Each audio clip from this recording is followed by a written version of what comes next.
Everyone, as you continue on your journey toward becoming a Google Level 1 certified educator, one of the products you'll want to be familiar with is Google Tasks. And this is one that is hopefully, again, going to make your life a little more efficient as you begin thinking about how to use Google tools to transform your classroom and to engage and empower students. Now, being upfront, this is not a product that I use a lot. I do use it some for long range planning. I will be completely honest, I don't like it for short term planning. And I don't like it because I think digital lists have a tendency to grow and grow and grow, and it's hard to focus on a few items. I kind of subscribe to the philosophy of deep work and having 3 or 4 tasks every day that you want to work really deeply on, as opposed to just having a list a mile long and trying to check things off. So, that said, I will show you how to use it. I do use it some. It's not one that I use every day, though. So, tasks can be found in both your calendar right here and in your email right here. Either one is going to give you essentially the same pop out. So I can see my list from either place. So I can pop this out. I can see the same list either place. That is a very nice feature. How do I add a task? Right here, there is add task, and I can add a task, and I can call this my standard example for video.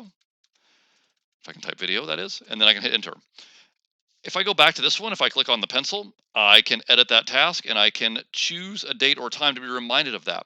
And so let's just say on Friday the 5th at 9:30 a.m. and I'm going to select OK. Now, for some reason, so on my calendar, it sometimes takes a while to show up on that actual day. I'm not sure why that is, but it should show up on your calendar once you have done that. You could also add any details if you would like. And if you go back, you will now see that that is noted for the calendar. And you can continue adding items in that same fashion all the way down. Again, get as many as you would like. That is, again, a reason that I necessarily don't like digital lists, because I think they go on and on forever. Whereas if you have 2 or 3 things to focus on, that sometimes helps. You also can select the down arrow here, and you can create new lists. So you could have like a personal list, and you can have a school list, that sort of thing, if you want to have that. And when you're done, you can simply click the X, and it will exit out of there. Now let's take a look at Gmail. The same basic idea. I'm going to see the same list here, but let's take a look at an email. So I just have this email here from Dr. French, and I am going to, let's say that I need to review this by a certain time. Right here, I can add to tasks. So I can add to tasks.